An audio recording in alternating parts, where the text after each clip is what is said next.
Samantala, nagpapatuloy ngayong araw ang pagdinig sa Senado tungkol sa lagay ng mga Pilipinong naiipit ngayon sa gulo sa Middle East. Para sa update, magbabalita live mula sa Senado si Mobile Journal, Merimon Reyes. Merimon, saan sumentro ang talakayan dyan sa Senado ngayong araw?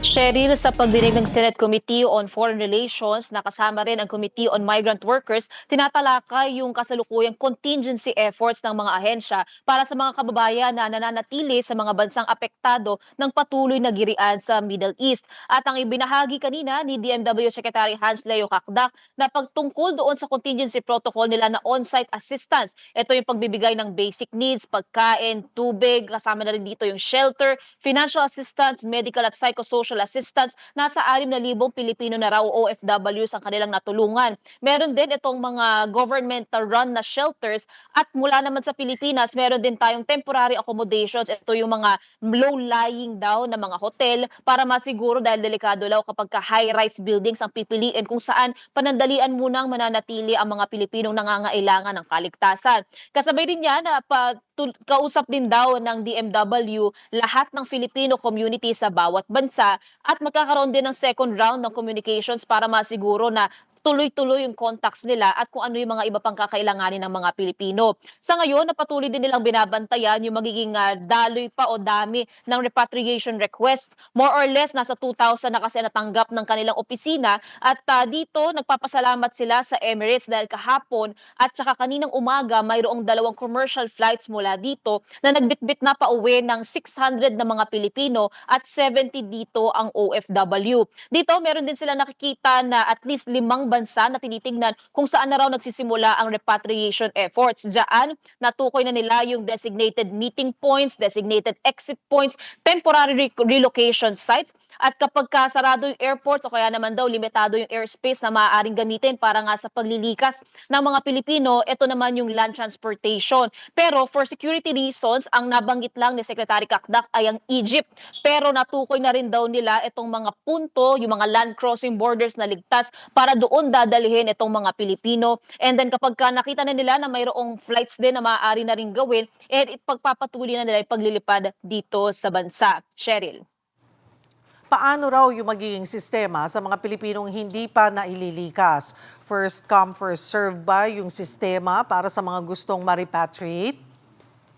Cheryl, ang sabi dyan ni Secretary Kakdak, ang assessment nila hindi raw patungkol doon sa repatriations, hindi first come first serve basis, kundi kung ano yung mga lugar na kailangang i-prioritize na ilikas na ang mga Pilipino. And kasabay naman yan, kapag yung lugar nakita nila risky na, mataas na yung risk nito, kailangan na unahin daw yung mga Pilipino. Pero binabantayan din nila ngayon at kinoconsider din daw nila sa listahan yung mga repatriation requests. Ang gagawin daw nila dito, ire-reconcile nila yung mga nag-request for repatriation kasama ng listahan nila ng mga kailangang i-prioritize na mga lugar. Pero maaari rin daw na magkaroon ng first come first serve basis kapag on the same scenario lang yung nangyari. Pero still, ang pinaka-priority nila dito, yung risk assessment nila at yung kaligtasan na kakailanganin talaga sa mga ipapa-repatriate na mga Pilipino. Cheryl.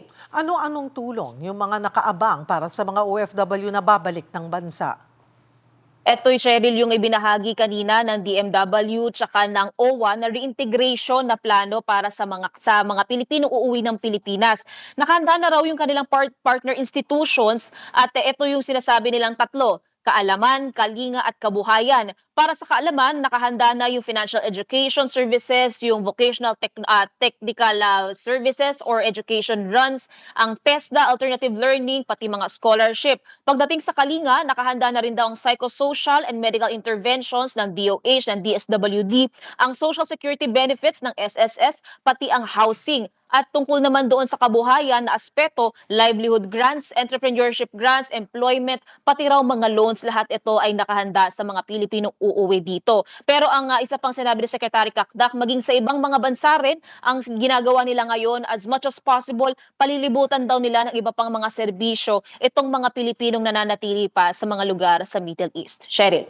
Sa simula ng pagdinig, Merimon, hinanap ng komite si DFA Secretary Teresa Lazaro. Nasaan nga daw ba siya?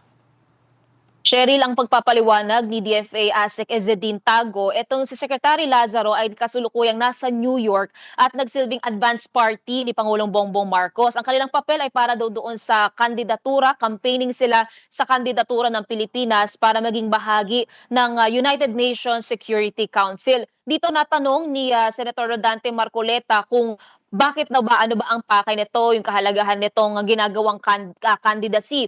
Ang pagpapaliwanag naman dyan ni DFA ASEC Hermina Aguilar Usudan, ito raw ay magbibigay ng leverage sa bansang Pilipinas kung makukuha yung posisyon na yan sa UN Security Council, makakapagbigay daw sila ng kanilang, mas maibabahagi raw nila ang interes ng bansa sa United Nations, yung posisyon daw ng Pilipinas sa West Philippine Sea at maging ibang issue na maaaring talakay ng UNSC. At sinabi naman ni Chairman Senator Erwin Tulfo, in-inform naman daw siya ni Secretary Lazaro na itong ang kanyang magiging absent ngayong araw, masusupplement naman ng kanyang mga representatives. Cheryl. Maraming salamat, Mobile Journal, Mary Mon Reyes.